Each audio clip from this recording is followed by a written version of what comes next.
One of my favorite guilty pleasures is watching reality TV, specifically The Real Housewives of Beverly Hills. That's my favorite franchise. I used to like watching Real Housewives of New York City, but they have a whole new cast and I really don't want to take the time to learn new people, so Beverly Hills it is. What I've noticed in watching a lot of reality television shows and what I've noticed in being in so called reality, could also be a simulation, I mean, all of the things apply, is that we, I specifically, love to create stories and narratives.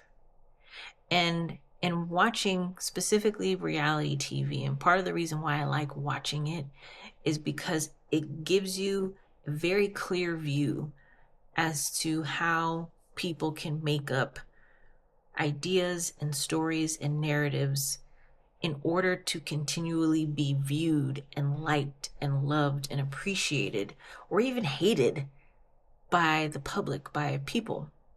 I happen to be watching one particular episode of Real Housewives of Beverly Hills, and there's a particular person that's on there, and I was just noticing how she was speaking in a certain way and had certain mannerisms, and some of the other people that are on the show were kind of looking at her as like, girl. But then I realized, well, she's picking up these mannerisms because I think that she believes that this is who she has to be in order to be in this group. I mean, when you've watched the show or when you get this idea of Beverly Hills or just certain cultures and certain places and certain people, you think, oh, in order for me to be accepted, this is how I have to be. And then when you actually mirror that, sometimes people look at you and they're like, why are you doing those things? Not realizing that they are kind of putting on a certain air, putting on a certain caricature of themselves that may not be 100% real and accurate. It's difficult to tell because we know that reality TV is not real, but that also kind of translates into everyday life. And as I watch these shows, I often take the time and ask myself, what reality am I creating for myself?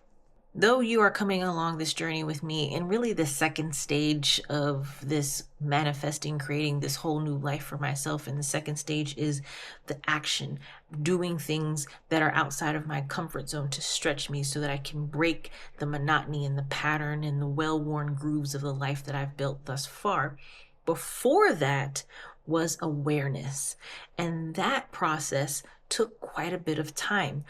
I had a revelation this past holiday season. I'm recording this in January of 2026.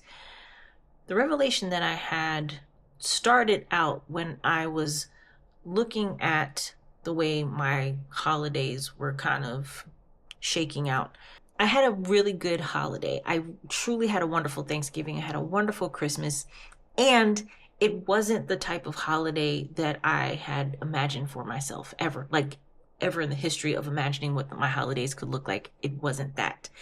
And like I said, it wasn't good or bad. It just was different. And I was beginning to ask myself, well, what is it that I was hoping for? What is it that I wanted? Aside from the fact that there were huge shifts in my life, changes that had been happening for the past several years, the core was that there was a dream, a certain vision that I wanted, and it just either didn't ever come to fruition or it came to fruition a certain way that really wasn't in the fullness of what I had wanted.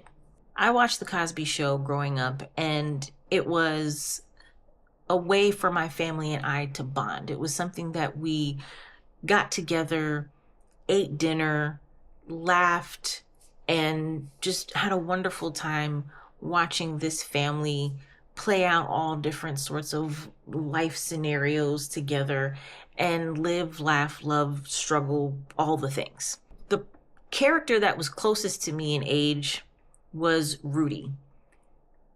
I knew without any shadow of a doubt that I was not Rudy, and I did not have the life of Rudy. I was very clear about that. And on some level, I wanted that life. But I had no control over my life. I was a kid. So I said, okay, well, I can't create this Rudy Huxtable image within myself or make my life kind of look like that. So what's the next best thing?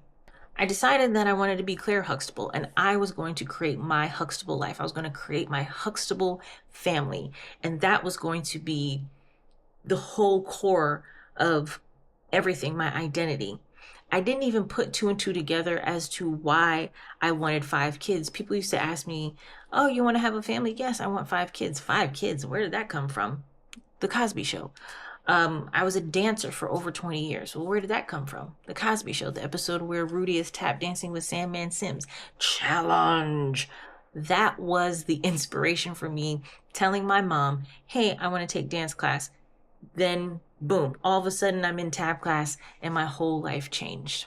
So, what am I getting at, and how does this whole Huxtable dream tie into awareness? Even though this is something that is a new revelation, something that I've recently discovered, it's still the practice of awareness that never leaves me, that never ends. It is a continual practice that has helped me to be able to understand what is at the core. When I'm able to really look at different stories and narratives that I've adopted over my lifetime thus far, when I look at certain stories that I've told myself or certain memories that repeat over and over again, I can see how I have shaped my identity around these things. Most of them being imaginary, most of them coming from some other person's imagination, some narrative that someone placed on me that I then internalized and made it my own. And I've really had to take some time to be able to hone in on these different narratives, hone in on these different stories, and start to tease them and pick them apart. Something that I consistently say to myself and to other people when I'm talking about this is awareness is the first step, but awareness can only get you so far. And when I really take stock of this whole healing journey up until now, awareness has been a pretty wide bandwidth in terms of the years that I've really been doing this practice. And like I said, it's going to be a continual practice. It doesn't end. Getting to a place where I can be still enough to listen and understand how the narratives also then intertwine with my physical body and how my physical body then responds to these narratives and these stories. So what is this awareness practice? What is it that I was doing? There are really a multitude of practices. I always talk about meditation. Meditation is one of my favorite practices, even though it is extremely difficult and very challenging. But meditation isn't just sitting down and quieting the mind and being still and closing your eyes. Most of the time, my meditative practices are me doing other things or doing something, but it's keeping me so focused on the present moment. Hiking is a meditative practice. I used to run. I love to draw. I love to color. I love to listen to music. I love to dance. These are all things that have brought so much clarity and have brought my mind from this very scattered place to just hone in and be still and recognize how my mind, my body, my heart, my emotions all are aligned in one singular moment in the present moment. And I'll be honest, I thought this awareness practice would be a couple months, a couple years at most, and I would just kind of then move and shift into a different practice, kind of level up, as we often think in Western society and Western cultures. Once you've graduated one level, then you move to the next level and you kind of forget that other level, or that other level doesn't become as prominent, but you carry all of those things from this previous level that you were in and move them into this other level. And the awareness piece has taken me years. It's taken me a long time to really be able to sit with myself and listen to these crazy stories and these crazy narratives that I've adopted over the years, to be able to pay attention to my body, understand what's happening in my body, to understand and discern between anxiety and excitement, to be able to discern when I feel safe and when I don't, to know when I feel at peace and relaxed and when I feel tense, and what is tension in my body and how is that connected to a certain emotion, and what does tension in the chest mean versus tension in the belly versus tension in the shoulders versus tension in the jaw? There's so many different ways that my body's constantly communicating with me, but I was ignoring it for so long. I wasn't paying attention. I was just dismissing everything that my body was telling me. And the more that I do the practice, the more that I am paying attention, the more that I am aware, the more that I begin to ask questions and investigate, and those questions get me further and further into myself and help me to understand the why. How did I get here? Why? Why did I do that? Why am I thinking that? Why did I? Just this constant inquiry of self. And in the beginning, I'll admit, that felt very exhausting. Just constantly asking questions and not feeling like I was getting any answers.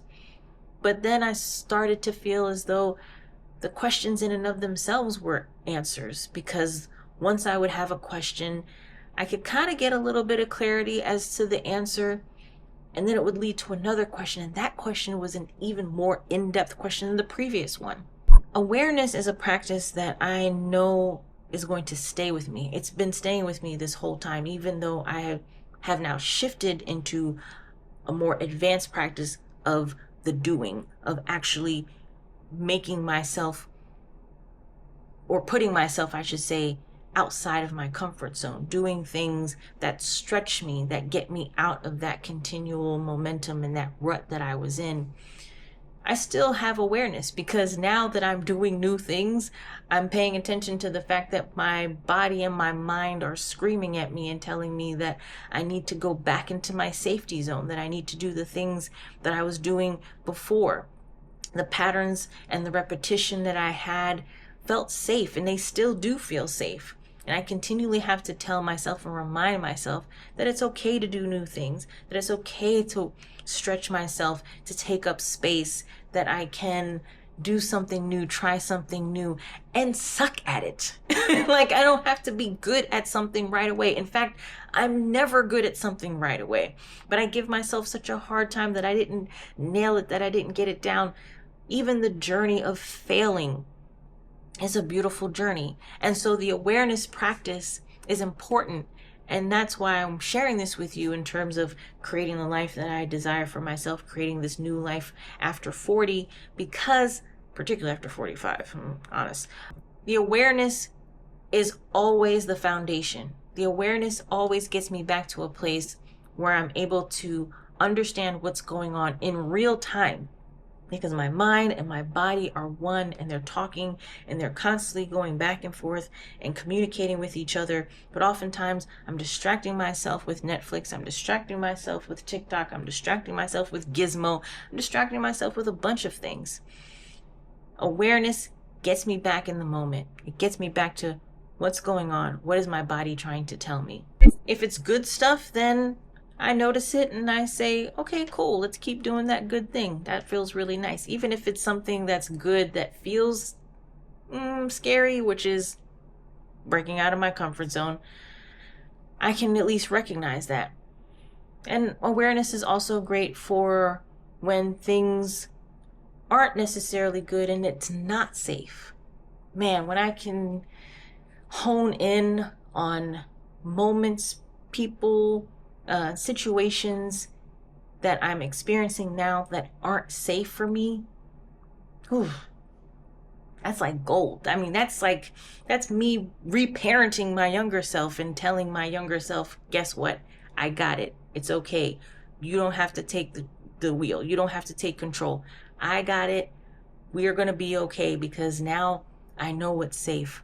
I know it's good. And you can trust me. You can trust me. And learning self-trust has been another component of awareness.